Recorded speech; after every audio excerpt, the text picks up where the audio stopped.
twongeye kubasuhuza. Iyi ni Rwanda ni Hills Life. Uyu munsi twifuje kuganira n'umuntu witwa Uwamahoro Roseline aka Uwa Kitchen. Kuvuga ngo uyu munsi dufite umuntu w'umu-specialiste mu bijyanye no guteka ariko noneho ukunda no gutembera. Watangira wibwira abakurikiye Rwanda ni Hills Life ni wowe uzi uko wivuga. Okay, nitwa Roseline Uwamahoro. Nanjye ndi umuntu ukunda ibintu bya tourisme. Nishimiye kuganira namwe.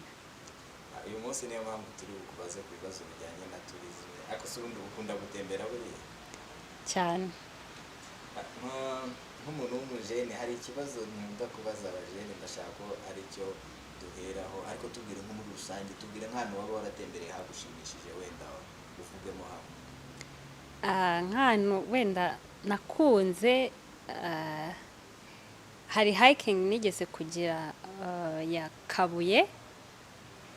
Ni heza, hari hagoye ariko niho hantu numva na hikinze nkumva ndabyishimiye, nari naniwe ariko ndarahakunze cyane.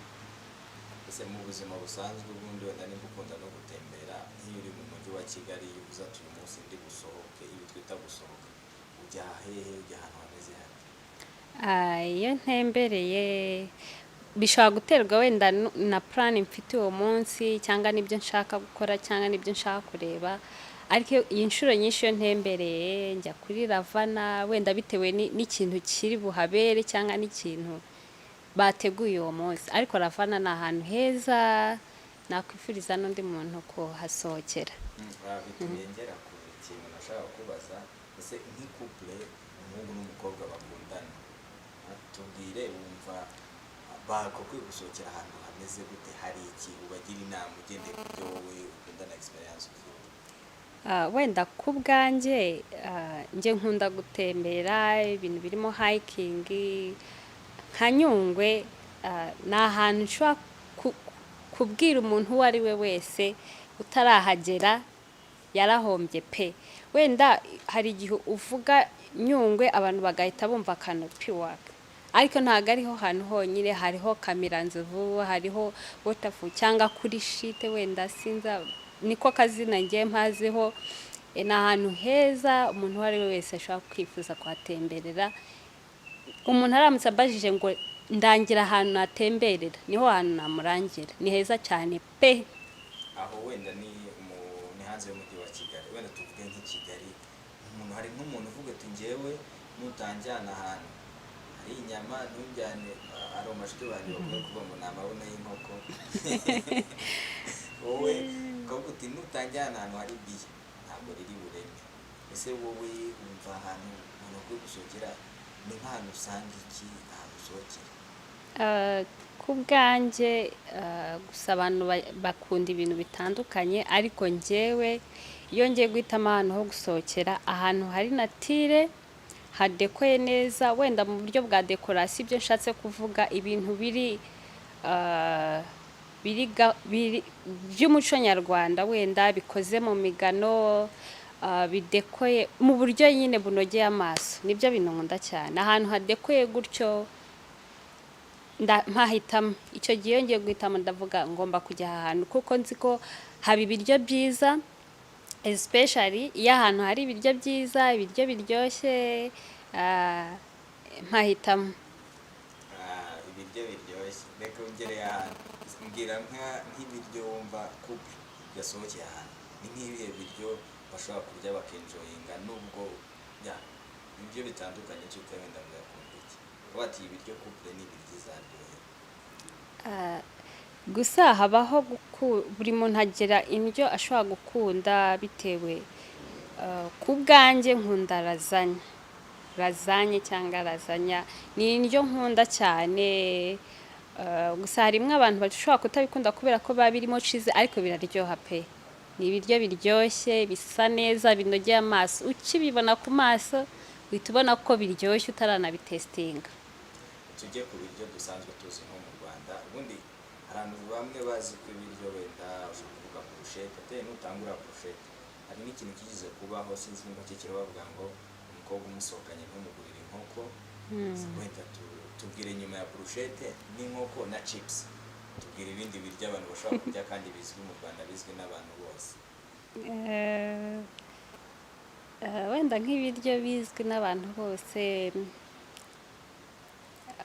so navuga nk'ibihe, wenda kuri njyewe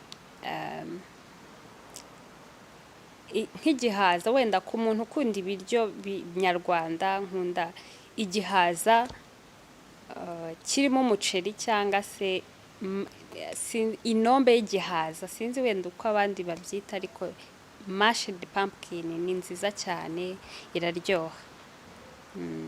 Reka tube turetse ku bijyanye n'ibiryo, ngiye kubaza ibibazo bijyanye no gutembera. Ese wari watembera, wenda watembereye mu ntara, mu bice bitandukanye warahabonye mu Rwanda? Ndashaka umbwire ni akahe gace ko mu Rwanda uvuga uti aha hantu nubwo byasaba ko ariho n'ubuzima bwanjye bwose naturahana, ni akahe gace? Inyamata ndahakunda, gusa njyewe umuntu ahitamo wenda akurikije, ushaka gukurikiza uko wumva abantu bahavuga, uko wagiye ukahabona. Mpagenda nabonye ari ahantu hatuje, kuko njye nkunda ahantu hatuje, hari kudevelopa, hari kuziterambere. Ahantu hari kuziterambere rero nta muntu utakwifuza kuhatura. Inyamata ni heza, haratuje, hari iterambere, abantu beza. Nyamata ndumva nahatura.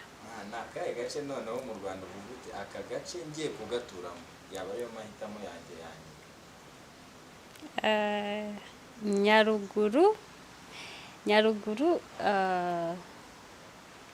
ntago Nyaruguru ndumva niho hantu nshobora gutura nkavuga nti nta bundi buryo nari mfite, yariyo mahitamo yanjye ya nyuma. Impamvu Nyaruguru iri kure y'umuhanda rusange cyangwa umuhanda uri public.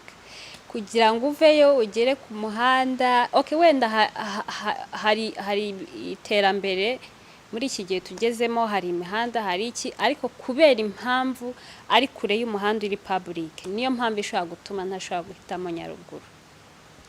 Tuve mu Rwanda, tubwire ni ikihe gihugu cy'inzozi zawe uvuga ati iki gihugu nicyo nkunda mu bihugu byose, ndamutse mvuye mu Rwanda najya kuba muri iki gihugu? Kenya ni igihugu numva nishimiye, numva nkunze, hari iterambere, haba inganda, kandi buriyo igihugu gifite inganda nyinshi, uvuga ngo haba hari n'abantu bafite akazi, abantu bakora baba ari benshi, haba ambiance. Nkanjye rero ukunda ibintu bya kinyarwanda, ibintu by'imyambarire ya kinyarwanda, haba umuco nyine wa kera nyine wo kwambara, atari ibi twambara imyenda ya kizungu. Nkunda imyambarire yaho, nabyo rero biri mu bintu binyendereza. Uravuze ngo muri Kenya hari abantu benshi nzi kumubaje ahita avuga ngo Amerika, France, England, ahantu nk'aho, kuki udashobora kujya muri Amerika kandi bavuga ngo ni igihugu cy'inzozi z'abantu benshi? Amerika ni igihugu cyiza vraiment, ariko njyewe ku bwanjye ntago nkunda ibihugu byo hanze.